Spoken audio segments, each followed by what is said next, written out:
ఆయన తనదైన శైలిలో ముద్ర పట్టాడు. కుడి చేతిని ఇలా చూపిస్తాడు, ఎడం చేతిని నడుం మీద పెట్టుకుని ఉంటాడు. ఇలా ఉండడానికి కారణం, నా పాదములను నమ్మండి. ఎవరు నా పాదములను నమ్మారో, ఎవరు నా పాదములను పట్టుకున్నారో వాళ్ళకి భవాంబోధి కటిదగ్నమగునటంచు. సంసారమన్న సముద్రం నడుం వరకే వస్తుంది, వారు నడిచి వెళ్ళిపోగలరు. నేనున్నాను, కాపాడతాను, నా పాదములను నమ్మండి అని సూచన చేశాడు. అందుకే ఆ ముద్ర ఇలాగే పెట్టి ఇలాగే నిలబడ్డాడు. మీరు ఆలోచించండి, కొన్ని చాలా కష్టం.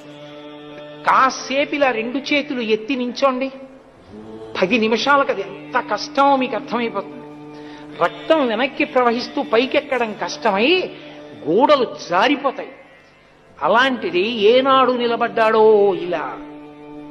ఇలా నిలబడితే, చెయ్యి ఇలాగే పెడితే మణికట్టు ఎంత నిప్పెడుతుంది.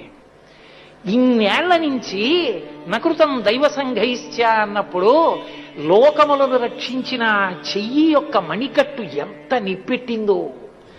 ఎవరం వెళ్ళి ఆయనకి ఇలా కాస్త సేద తీర్చాం, ఎవరం ఆ చేతి మీద రాశాం, స్వామి అలా పట్టుకుని నించున్నావే, ఆ చెయ్యి ఎంత నిప్పెట్టిందో, బుద్ధిహీనుణ్ణి ఇలా తిరుగుతున్నాను, నమ్ముతాను తండ్రి, నీ పాదములను నమ్ముతాను, ఇక నుంచి ధూర్తతనంతో ప్రవర్తించను, ధర్మాన్ని విడిచిపెట్టను అని ఎవరం